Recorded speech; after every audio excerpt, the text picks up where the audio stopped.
Okay, we're not doing the music. We don't Just have theme music yet, but we're working on it. yes. Welcome to another episode of TBI TMI, everybody. I'm Zach. Uh, Maria, nice to see you. We have a special guest today. Daniel, thank you so much for being here with us. Yeah, thanks for including me. Thanks for yeah, I'm glad to be here. Thank you. Yeah, we're happy to have you. You two have a relationship, correct? Yeah, I mean we know each other through brain injury stuff, and we both had brain injuries when we were younger, and I think we that's something that you can relate to someone about quickly. I moved to Seattle during the mid-COVID, and I only have met Maria a few times through the other brain injured people in the community here. But yeah, Well, definitely. and the one time I saw you doing flips off a rope swing at the pool. It was funny because that was the only time I was able to get the time to go to the pool. We live right by that pool, and that was the only time I could get to go without my kids, which was I was like, I'm just gonna do it, and it's not that weird. And then you were there, so yeah, that was that one. And I'll go, I'll go like swim in a lake, or I'll go like for hikes in nature places by myself. But I don't always go to that pool by myself. I go there twice a week with my kids. Cool. Yeah, That's such a treat. I mean we live across the street basically from that place, so it's nice. Nice. Such a cool area, Meadowbrook. It's nice. Yeah. I cut you off. You were saying, No, I don't remember what I was saying, but definitely about it's a suburb and it's a nice neighborhood area. But yeah, I'm sorry, my memory is horrible. So yeah, no, You're in that's what, good company. yeah, right. It's a big part of our TBI-ness.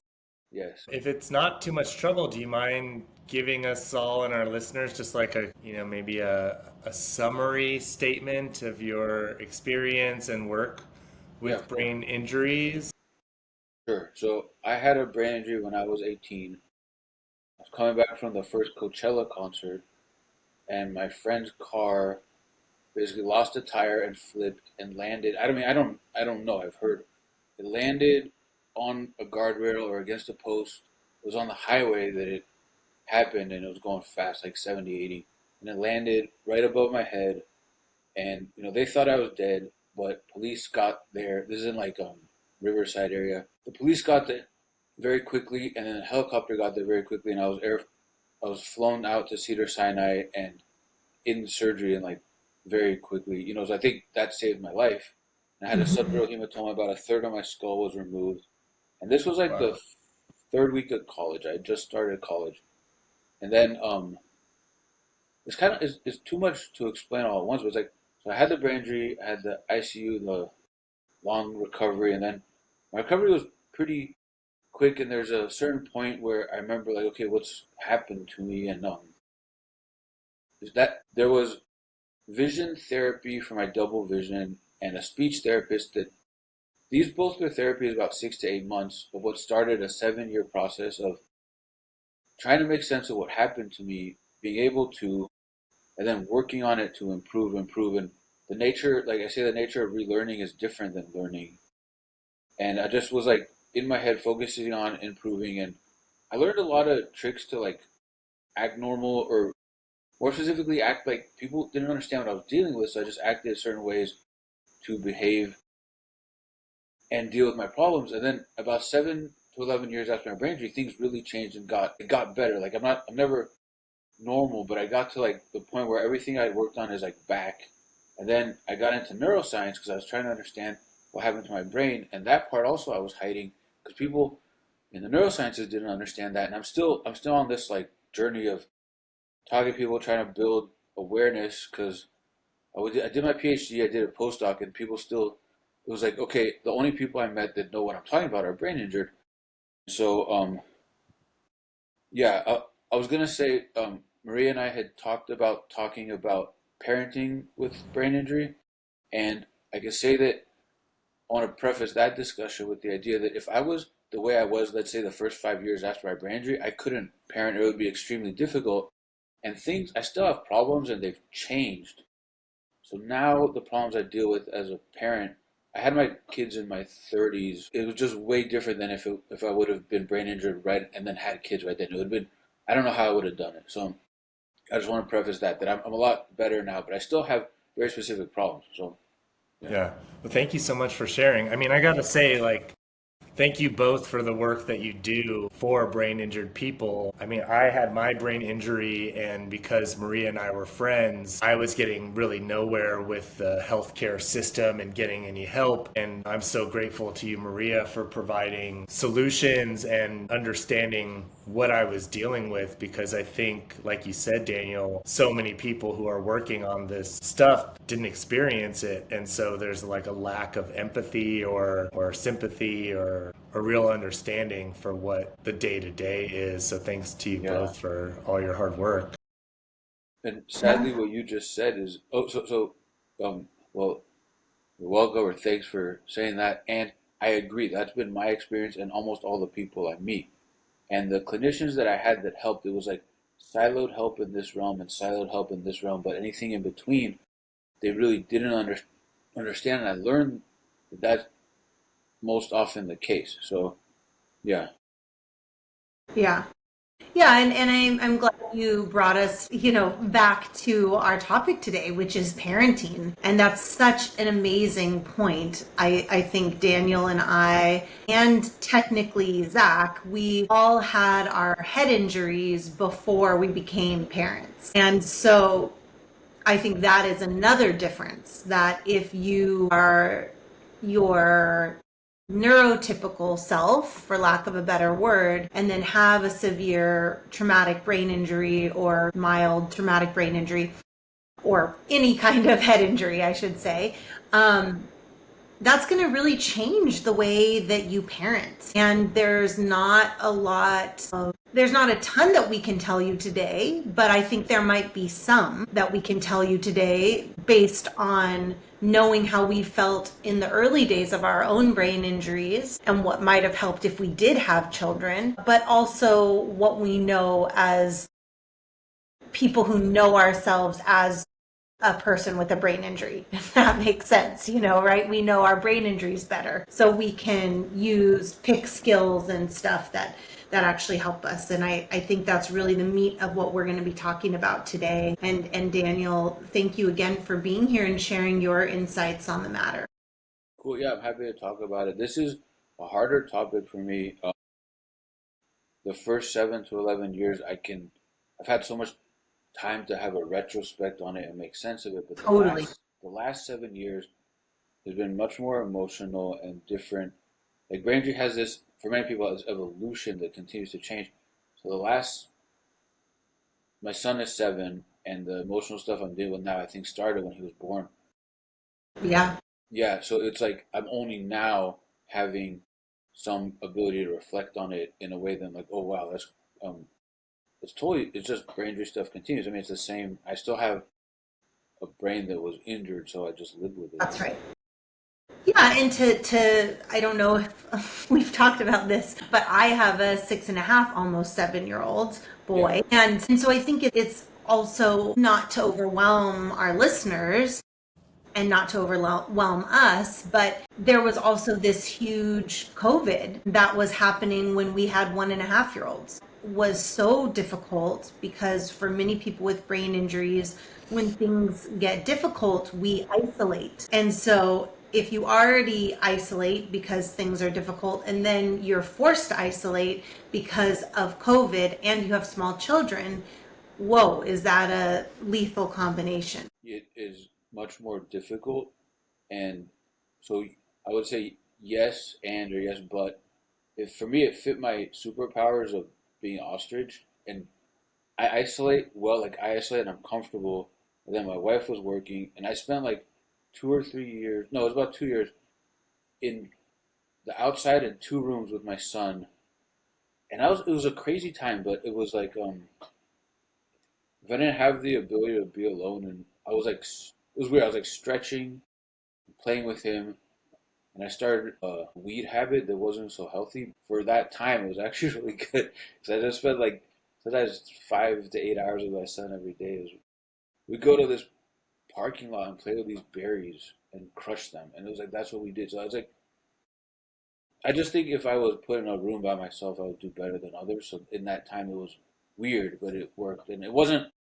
They actually have a lot of habits that I'm still trying to deal with that are mentally bad. So yeah, But I like that. I mean, I think that's really important to try to squeeze out of the lemon is like, what is the juice? You know, what did we get that's possibly good from our head injury? And like, yeah, sort of having some practice at isolation yeah, or being in a room for a very long time, like a hospital room or, you know, whatever. I don't want to trigger people, but, you know, it was a lot of isolation. And so getting comfortable with that sounds like it was something that actually was useful for you during the early days of your COVID time with your child. yeah. It was a crazy time, and so I like how you said this is the brain injury issue. Like everyone knows about COVID, not everyone knows about brain injury. But in the COVID time, I was like, what can I do in this room? What can I do? We had this queen size bed in the guest room, and I would throw him on. I mean, we kind of ruined that because we would just play with the mattress for hours and hours, and then we go outside and there's like a little park and a bush with berries. We crushed all the berries. It was just a weird time, but brain injury isolates you, and also it makes you like a stranger from your own mind, or at least a lot of people call it the loss of self because you're different from yourself.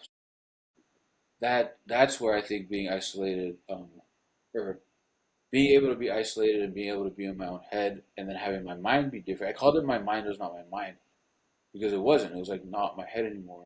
So I just like got really good at observing that, categorizing that. You know, I made a list of the brain injury problems in my kids, and one of them is I spent so long in my head categorizing, organizing, managing, and then working on improving my brain injury problems. That was like the key thing that I'll try to talk about with people in my podcast, how the improvement is, because it's very strange. And so that being in my head was not conducive to being with kids, because you have to really be present with kids. So I had to like shake myself out of that, and it took me years. But that was one like brain injury state. Like I could look normal. I learned to stand, not say anything, and I look normal, but I'm not. And then with kids, you can't really do that. So they had to like it's like being in the moment. I had to learn it with my children.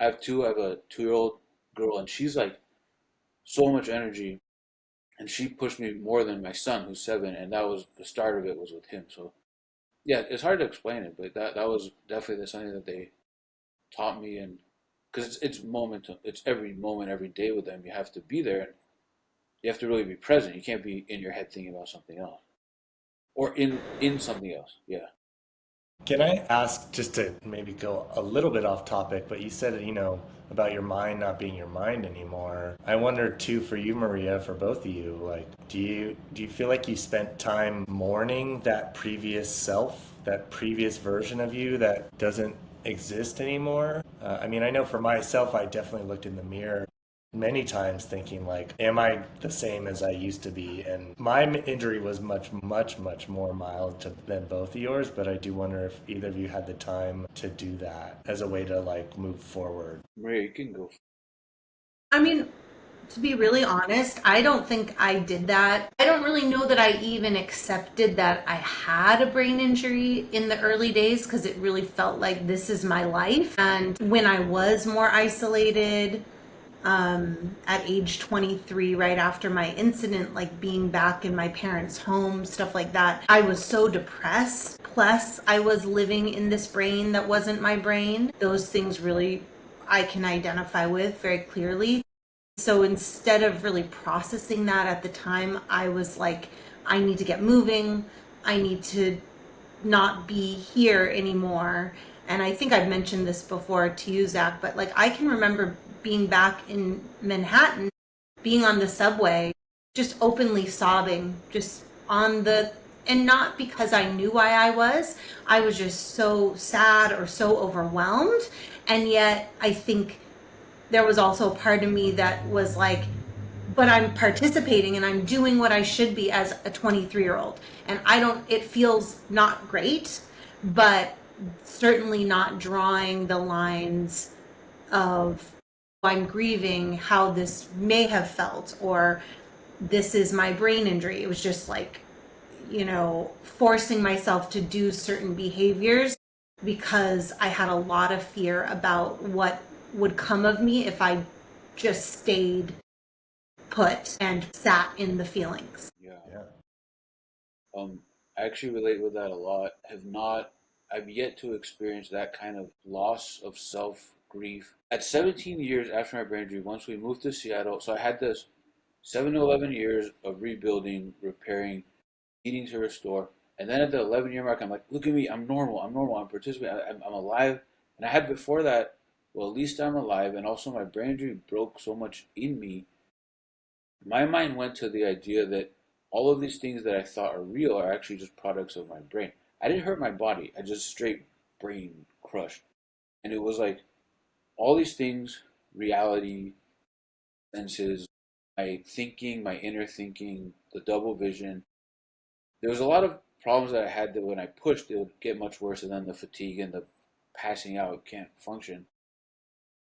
They call it flooding, but I didn't experience flooding until like 5 or 6 years into it once I was better.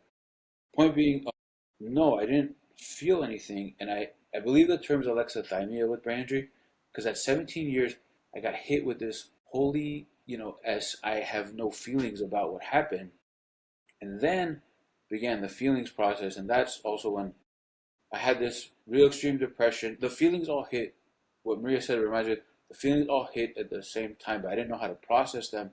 Then I learned how to process them and how to not have the anger overwhelm and not lash out to my kids and my wife. And I have the earplugs with me all the time because when the emotional stuff that I've learned, it's like I've built a bike that is emotions and learned how to ride it in a way that's respectful to my kids and my wife. And if the noise is too much, or if I'm hot and the noise and the emotions of other people, so yeah, and then so I never had a loss of self grief. I rather have this like from the point where my brain injury happened, I've been crawling out, and that's me. So I don't have a loss of myself, but I have extreme anger, and I guess it's a trauma response to all the stuff that happened over those years because I'm still very angry and hurt. I really hurt by it. I learned how to feel my heart. I actually like hadn't felt my heart in my body and in my gut, and then I once I started to feel that, I went to a cardiologist. I was like, something's wrong with me, and they're like, your heart's fine. And we had a discussion with other brain injury people. These are parts of grief and these are parts of sadness, and but I didn't have what you said specifically, which I don't know. It just like maybe someday I'll feel a loss of it, but it's yeah. I also was in denial for about 10 years of not brain injured. I don't know that part's hard to explain too, but yeah, there was a denial phase. Yeah, and Yeah. I Thanks for sharing. I also want to just say I think there are miniature moments of like grief that I do experience now where, like, to sort of circle back to the topic of parenting, my spouse has a lot of energy, and he takes the kids on like a walk in the mornings on the weekends, and oftentimes takes them on a walk like after dinner.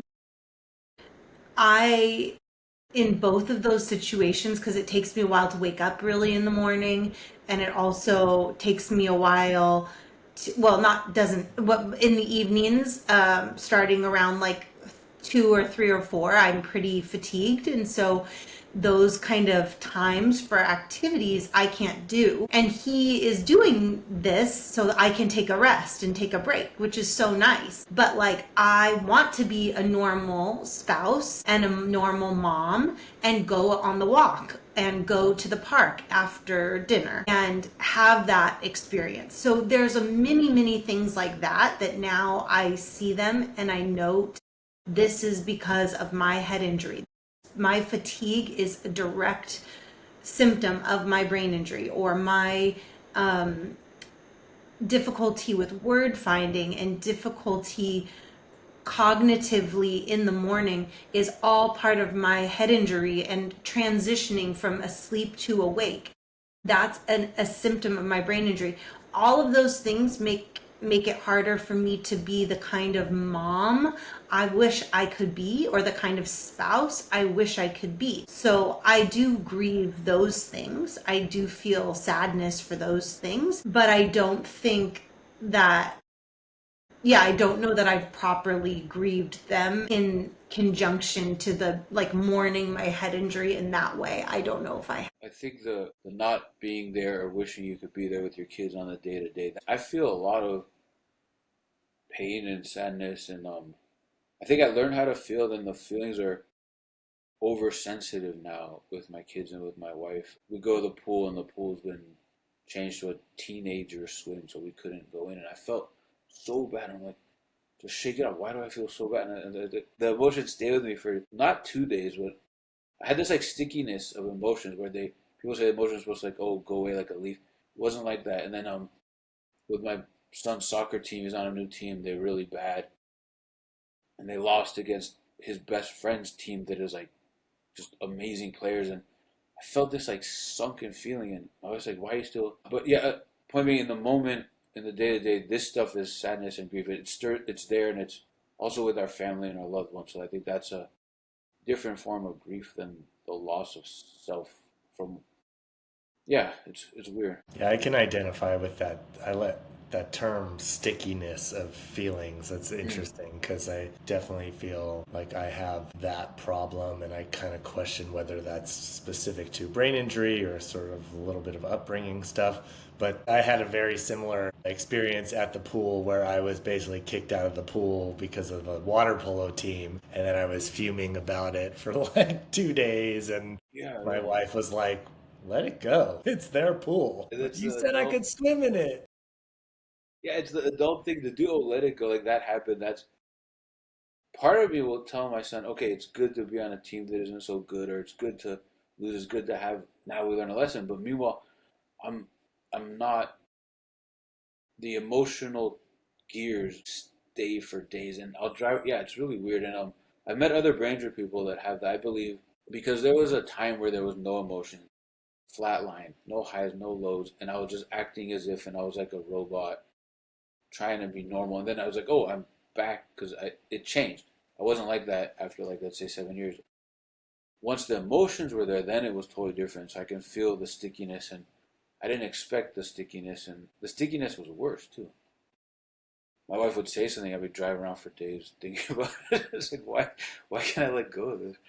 I also have that inability to wake up that you described, Maria, and it's a really strange process, and I've gotten better at managing it. Around 5 p.m., I'm like all of a sudden like zoom, like I'm awake, and then I had a flip circadian rhythm thing. So if it was up to me, I'd go to bed around 3 a.m., 5 a.m., but I can't. But yeah, but I still have that biology. It's annoying. Wow. It's so interesting. I want to bring us back just in case we have any listeners that are really here specifically for the parenting stuff. Yes, yeah. I think with head injury, I know there are certain topics that are kind of on everyone's lips. And when it comes to parenting and brain injury, those are not things I hear a lot about. And I think it's a very important topic. And so I guess I'm going to start with some more specific questions, and then I have a broad question. To start out with, I'm curious for you guys when it comes to like routine, which is such a huge skill that most people with brain injury have to learn to sort of survive. When you think about your child and you and routine, is there anything that's been helpful that you've learned over the years, or anything that is part of your kind of daily program that you'd be willing to share with us? Zach, you want to go first? I can. I mean, I'm just having you guys are in a similar age range for your kids. I have stepsons who are just turned 22. Oh, wow. And so one of them is, at home, and he's transitioning into his first real job, and we love having him here. But I'm kind of realizing after some duration of time that like I do things my way. I'm not the best about communicating my feelings when I'm feeling them. I will fester and have sticky thoughts. And then, like, this weekend, we had a kind of, not, I don't want to say a blow up, but like a tipping point. And it led to like a really good conversation where I think we were both able to air our grievances and come to an understanding that communication and better communication is a good solution for developing our relationship together. But I can look at the moments that I just like couldn't let go of stuff, or it wasn't done my way. The routine was not my routine, and I was having trouble adjusting to it. And I think led to frustrations that, if I had communicated them without a brain injury, might not have festered in the way that they did. Did I answer that question? Yeah, well, and I think you bring up some really important stuff that, like you said, when you have smaller kids, it's different. You're in more of a peer, brain wise cognition with these children, these 22-year-olds. And so I would imagine there's a lot more, what's the word, where you both want something and then you pick the middle. Compromise? Yeah, there's probably a lot more need for that, which is for people that are black and white thinkers, as many brain injured folks are, compromise can feel difficult. And so, yeah, I hear you saying that when it comes to your routine, maybe some compromise is asked and not always easy to find. Yeah. One thing that's interesting, so I agree with that, and one thing that I think is interesting about having the conflict, having the eruption, and then learning from it, I've come. I think that many things we learn come from a traumatic, like when you're a kid, they're not learning easily. It's a fight until this lesson has to be learned.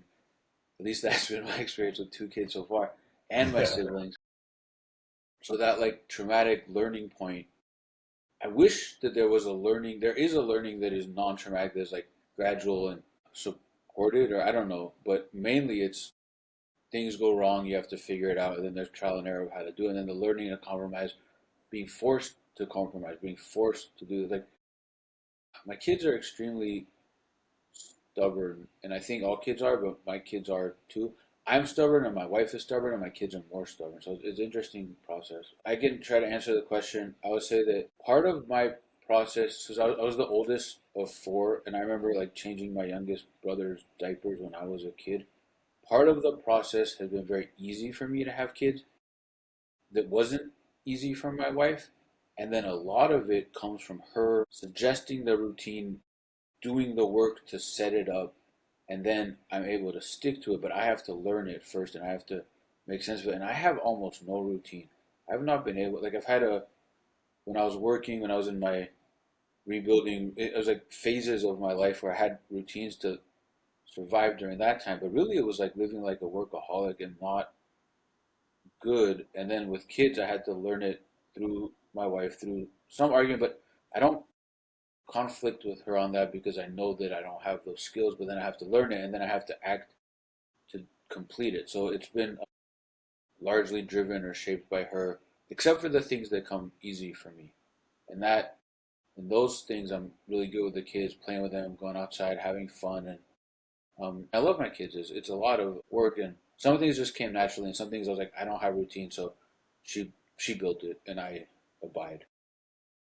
Yeah. Yeah. And I think that that's a really important idea to consider for people that might be listening to the podcast. If you don't have a partner, a non brain injured partner who is kind of coming up with a schedule or a routine, there are lots of options.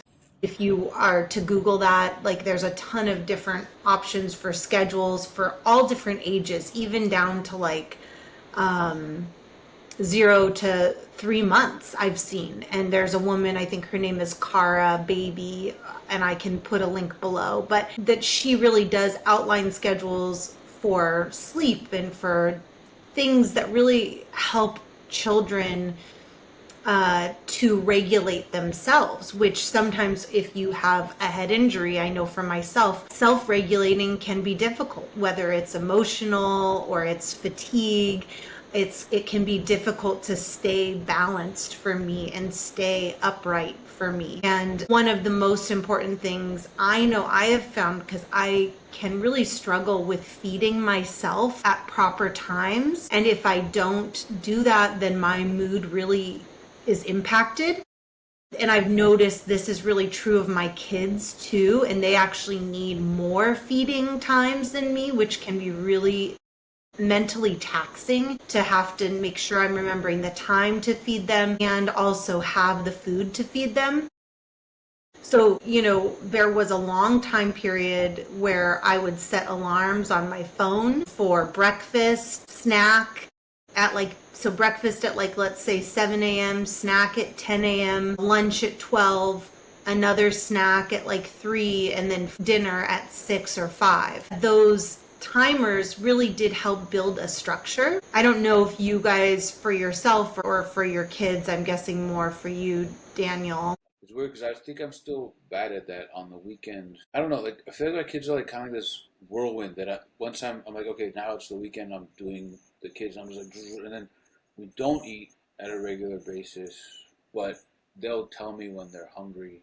One thing I was gonna say about what you said is that taking the information from online stuff and then implementing it is really hard, and for me it takes a lot of trial. It's like trial and error, and have to repeat it and have to with sleep and with other things, I'm still fighting that, and it's difficult. But I don't know. Like with my kids, they're pretty good at telling me what they need, and then I do the routine that is set, and then honestly, they just take energy, and we're very active. So it's like we're always doing stuff like that. My wife's not so active, but she'll come to the park or the pool. I don't know. It's But Daniel, just excuse my interruption to go back.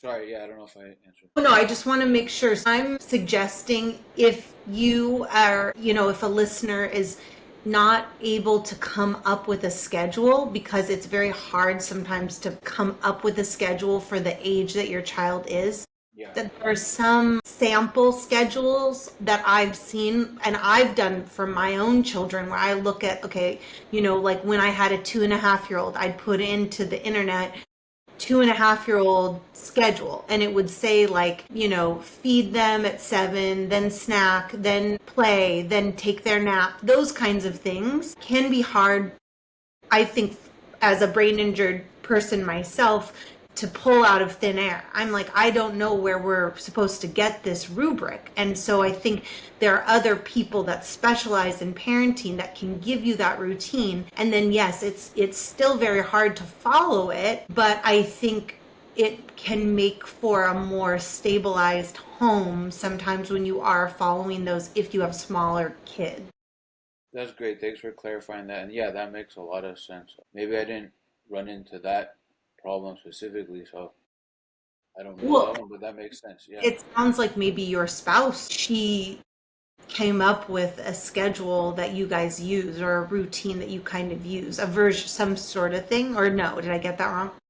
Honestly, it's these my kids are such a yeah, so there's I think they're so vocal. I don't know how it has happened, but it's almost like unfolded. Like I put it this way, like my wife's priorities and my kids' priorities, and then I'm third, like this fancy butler taking care of things. So yeah, it for what we have had problems with, she has definitely been the one that looks it up and then implements it. And also, she gets angry at me for not being able to do that. But I say, like, look, I'm just trying to hang on to what's happening. We go on vacation, my symptoms will really activate. And then I'm like a child, but I'm like, look, I'm trying my best. And that's happened multiple times. And we got in a fight one time and I had to yell at her, like, I have brain injury problems. We're in Thailand. I've never been here. The heat, this, that. And I'm just like, I can't like I got to a three-story elevator and I couldn't figure out where to push. That doesn't. It's like second or third floor, but it, I can be that bad when my symptoms are that bad. And point being, but I'm still able to like be with the kids, pick them up. I hear them. I wear my earplugs all the time because the noise sensitivity and when they're loud and when they're emoting plus the noise. Wow, it's like yeah. I just had to learn a lot of how to be there with them and hold them, learn. I almost learned empathy by learning the feelings, which was, I don't know. That was a weird process. Oh, sorry, that's a tangent. Yeah. No, I'm really glad you brought that up because that was my next question. And I kind of heard you say that before. Symptoms wise, what are the most challenging with kids? And I heard you kind of say quickly earlier about getting hot, which I think as far as providers, medical providers and whatnot go, this issue with getting really hot, or for me, I have both. If I get really hot, I can't get unhot, or if I get cold, I can't get not cold. And that's a really big challenge because it's also hard for my brain to move on from that issue if that's how I'm feeling. And I think, like even like reading books with your kids where they sit really close to you and they're really hot on a hot day and it's like, get off of me. But then, you know, so you brought up that one, and I'd be interested in hearing if you have any tools. And then the ear plugs you use, because I used regular earplugs for about 1,000 years before I had kids. And then I've worn earplugs since I've had kids, but I just learned about the loop earplugs. I don't know if you're using those or if you just use regular. Loop earplugs apparently are these ones that can kind of quiet out the kids or the social environments, but you can also, they have different ones for different things that you need. So anyway, that's just something interesting. So I would love to hear about your sensory issues when it Yeah, comes to yeah. children. Um, the sensory issues are bad, and I'll get that. Like, there's almost like this rage, extreme aggravation, but with the earplugs plugged, and I learned how to manage it by, I guess, recognizing my feelings, recognizing not to. I guess it's a judgment on my feelings, but just not to be like that because I need to be supportive, but also not letting that happen, which includes the earplugs for sure. Like I had a time where I would have extreme anger and judgment to my loved ones' feelings, my wife and my kids, and I had to learn to like let it pass. And it's like the peak of the and then okay, it's actually like a paper wall. Like there's nothing behind it, and I need to let it pass and be there with them. But if the noise continues and the heat, oh, the heat is like a funny thing. So like I'll get home and my daughter I have to change her diaper and it's a BM and my wife is screaming and my son is doing something and it's hot and it's loud and I'll just like put my earplug or I already have my earplugs and then I'll like take my shirt off and my daughter's like, "Why are you taking your shirt off?" Like I'm too hot and I feel the toning down of okay I'm not as hot, but it's like I take my shirt off before I change the diaper and it's like why did you do that? And if they're still screaming then I'll feel it's like I guess I recognize that this aggression and churning is still happening, but I just like learn to manage it. I'll breathe with it, but it's so it's recognition, prevention, and just trying not to get in that state. And yeah, the heat plus the noise. If they all three have the emoting, I've had an emotional flooding several times, and I didn't even know what that was because I had cognitive flooding and other flooding, but I never had emotional flooding. But it was the noise plus all my family having all this emotionality, and I just couldn't process it. So learning to ride it and learning to prevent it. And I try to explain to them what's happening, and maybe my wife understands better. So now she doesn't put me in a situation, but my kids won't understand, and they don't understand. And I don't want them to have to be taking care of me. It's a 2-year-old. Like I should be able to deal with this, and so I've learned how to manage it, but it's just hard. And yeah, I pretty much wear earplugs with them all the time, and I have them in my pocket, and it's a preventative thing. Yeah. Well, and I think too, the flooding is one way to call it. And then for other people, they might experience that same situation and feel super overwhelmed, Mm-hmm. but both physically overwhelmed, mentally overwhelmed, and emotionally overwhelmed. So then there's all those overwhelms crossing. And I like that you said you just take your shirt off. Like I have to put ice in my bra when I go, so I look like I'm nursing and have milk coming out, but really it's just ice cubes because Yep.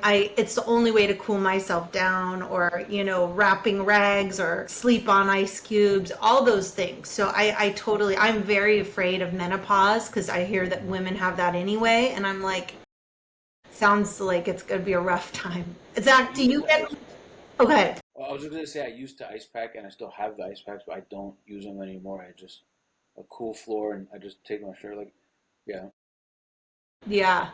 Zach, I know you mentioned you identify as having more of a mild head injury. Do you struggle with any of these heat or sound, or what sensory things can be difficult for you? Yeah, I think, the heat has always been an issue.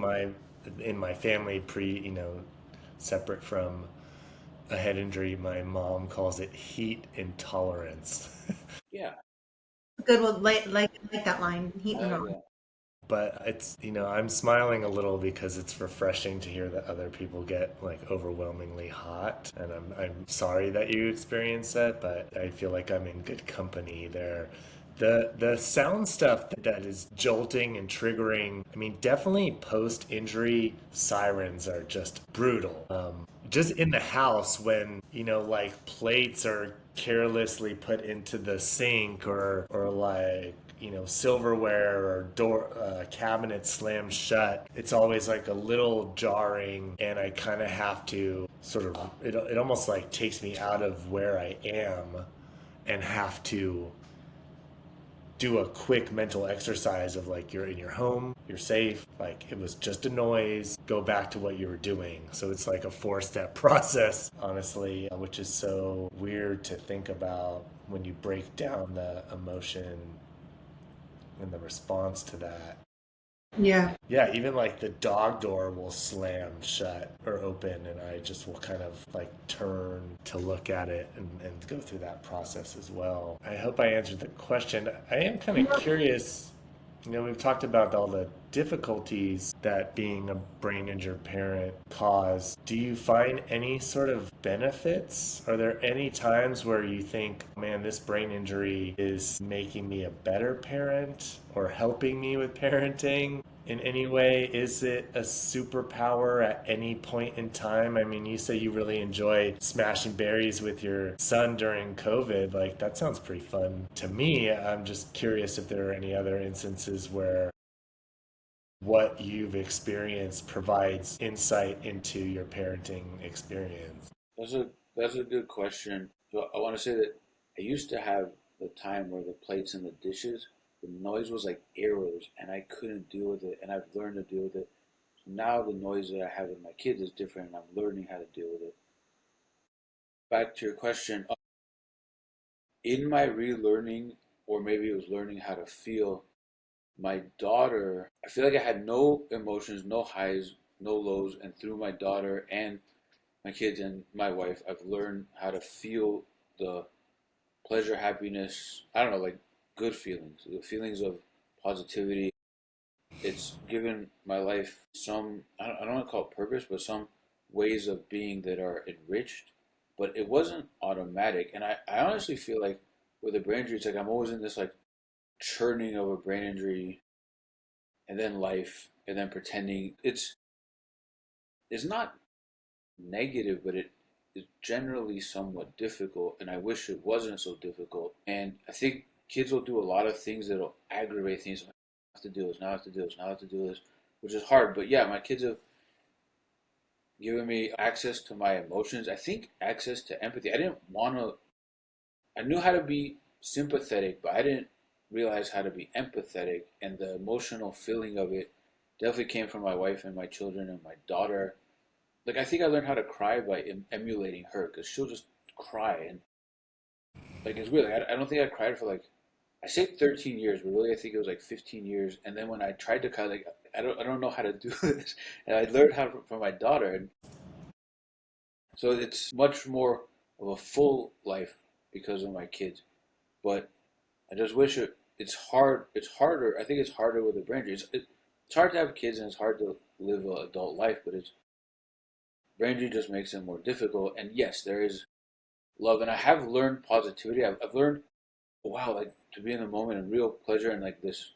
There's definitely many of those moments in the day with my kids, so I do love that, and it's good. Cool. But it's still, it's in a difficult sea.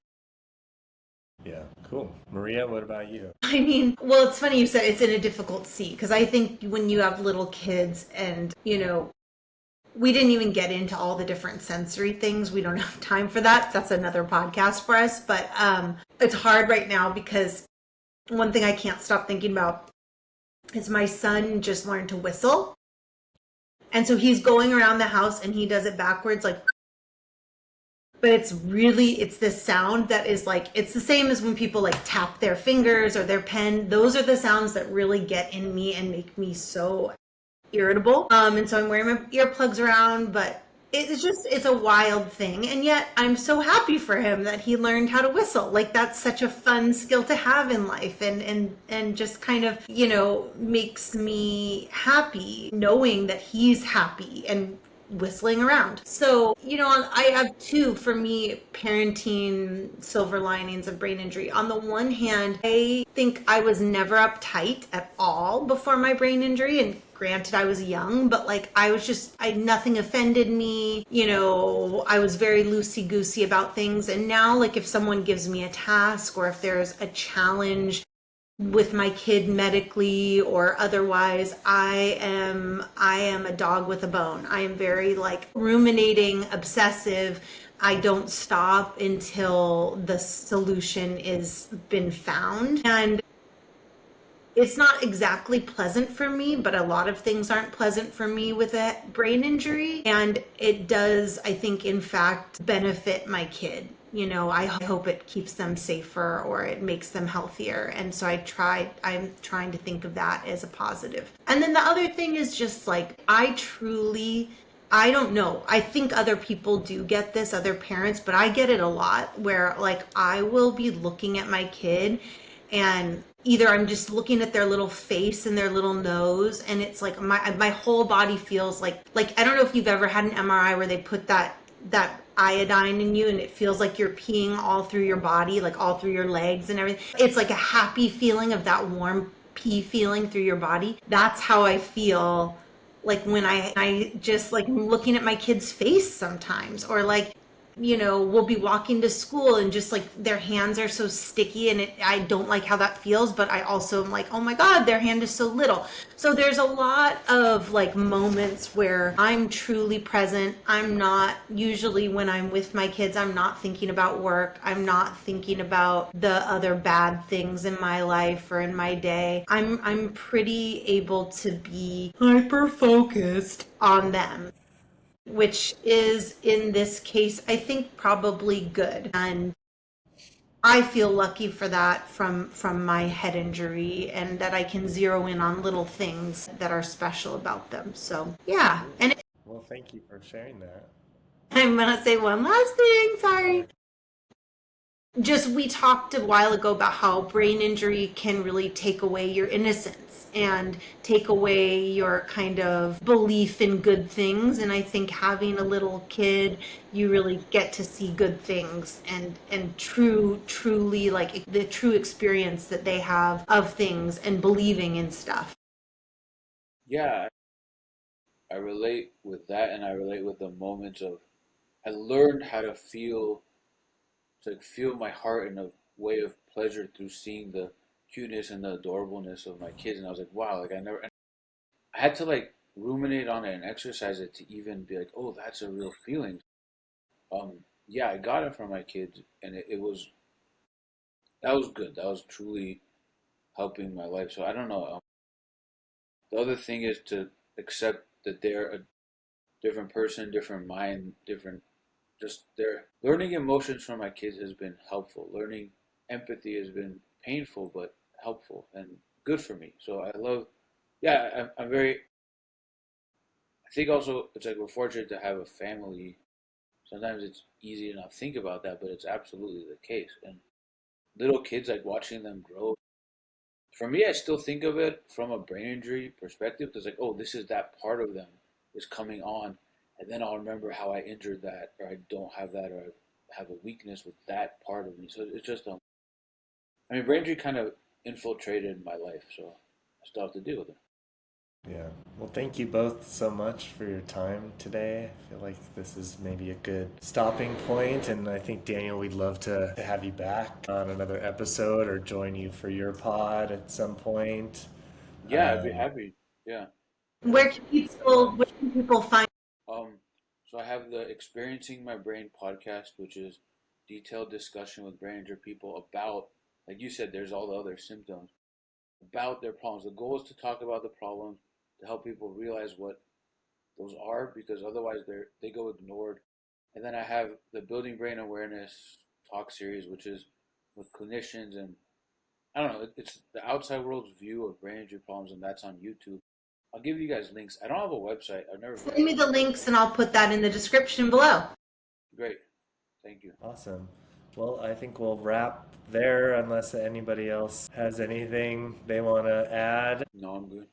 Okay, well, we're excited Thank to be you. Yeah. sharing these conversations with you. We're going to be covering a new topic related to TBIs each week, going over listener submitted calls from real life situations. We'll be releasing episodes every Tuesday, so please subscribe to make sure you don't miss any of these fun and important conversations. The content in this podcast is for informational and entertainment purposes only, not professional advice, and we, the hosts, are not liable for how our listeners use this information.